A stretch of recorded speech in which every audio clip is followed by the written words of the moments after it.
Hi guys, welcome to my channel. আজি মোৰ অন্য এটি ব্লগলৈ আপোনালোকক স্বাগতম জনাইছোঁ। আজি মই অকণমান সাজি কাচি ওলাইছোঁ, এখন বিয়া খাবলৈ যাম। তাত কি কি হয় বাৰু দেখুৱাবলৈ আপোনালোকক চেষ্টা কৰিম। গাড়ী ষ্টাৰ্ট কৰোঁ এতিয়া, বলক আপোনালোককো দেখুৱাই আছোঁ। মই কলৈ যাওঁ বাৰু প্ৰায় দেখুৱাবলৈ চেষ্টা কৰোঁ।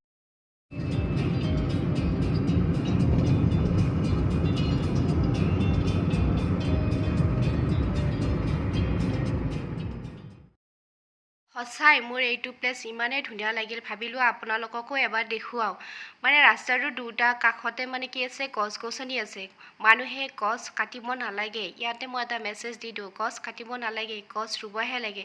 চাওকচোন, আমি যিটো নহ'লে জীয়াই থাকিব নোৱাৰোঁ, সেইটো যদি কাটি পেলোৱা, ধ্বংস কৰা হয়, তেতিয়া কি হয়? বিয়াৰ ৰভাতলি পাই গ'লোঁ। বলক ভিতৰত প্ৰৱেশ কৰোঁ, আপোনালোককো লৈ যাওঁ মোৰ লগতে।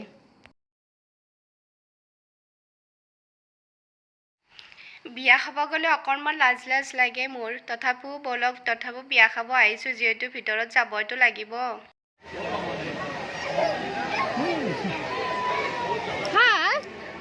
হাই বুলি কোৱাচোন, হাই বুলি কোৱা, হাই বুলি কোৱা। হাই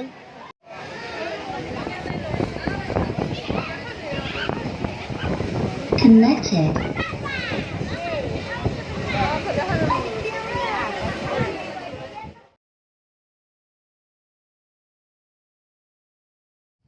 বিয়া খাব গ'লে এটাই ভাল হয় যে নিজৰ মানুহবিলাকক বিয়া ঘৰত লগ পোৱা যায়। মোৰো সেনেকুৱাই লাগিলে, ভাল লাগিলে। মোৰ মাহী, মোৰ বাইদেউ, মোৰ ভাগিন, মোৰ চিষ্টাৰ, মই সকলোকে লগ পালোঁ। এয়া মোৰ মাহীক ক'লোঁ, মাহী এবাৰ হাই দি দিয়া। মাহীয়ে হাই বুলি ক'লে। এয়া মোৰ বাকো ক'লোঁ যে হাই বুলি কৈ দিয়া, ঠিক আছে। এইজনী মোৰ ভাগিন হয়।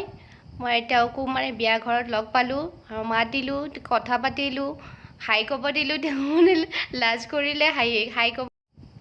বিয়া ঘৰত মোৰ মাহী, মোৰ মামী, মোৰ চিষ্টাৰ, সকলোকে একেলগে আমি লগ পালোঁ আৰু বহিলোঁ।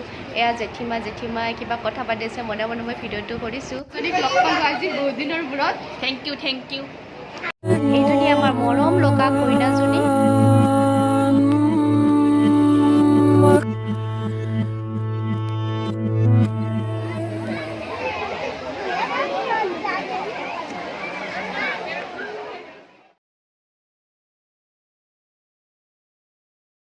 সহজ সৰল, এতিয়াও সহজ সৰল হৈয়ে আছে আমাৰ এই মৰমৰ বাজনী।